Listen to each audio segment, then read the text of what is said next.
Hello, আজকে না আমি বানিয়েছিলাম চাপলি কাবাব। অনেকে অনেকভাবে বানায়, কিন্তু আমি খুব সিম্পলভাবে বানিয়েছিলাম, সেটাই আপনাদের সাথে শেয়ার করব। তো এখানে আমি কিমা নিয়ে নিয়েছি আপনার 200 গ্রামের মতন, আর দুটো বড় দেখে পেঁয়াজ কুচি করে নিয়েছি, একটা মিডিয়াম সাইজের টমেটো কুচি করে নিয়েছি, আদা রসুন কুচি কুচি করে নিয়েছি, আর ধনেপাতা কুচি করে, সব কুচি করা, ঠিক আছে।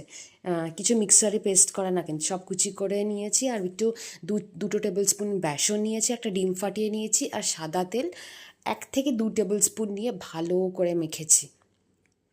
কোনো চালের গুঁড়ো না, কোনো সুজি না, যেটা আমি পকোড়াতে দিয়ে থাকি, সেগুলো কিন্তু কিচ্ছু দেবে না। যা যা ইনগ্রিডিয়েন্টস দিয়েছি সেগুলো আপনাদের দেখিয়ে দিলাম। আর এখানে 8-10টা লঙ্কা কুচি করে নিয়েছে, যেমন ঝাল খেতে চান তেমন নেবেন। আর হ্যাঁ, নুনও দিয়েছিলাম পরিমাণ মতন।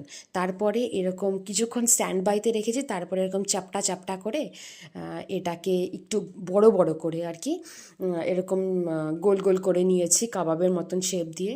আর আপনি চাইলে টমেটোও দিতে পারেন এর উপরে, বা ক্যাপসিকামও গোল করে কেটে দিতে পারেন, বা কিছু নাও দিতে পারেন, কোনো অসুবিধা নেই।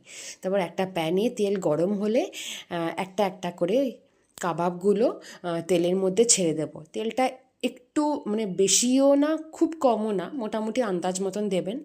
আর একদম লো করে ঢাকা দিয়ে উল্টে, বারবার উল্টে পাল্টে ওটাকে ভাজবো। একটা পিঠ ব্রাউন হয়ে গেলে ঢাকাটা উল্টে আবার আরেকটা পিঠ ভাজবো ভালো করে। অনেক সময় ভাজার সময় টমেটোটা এদিক ওইদিক হয়ে যায়, তো কোনো ব্যাপার নেই।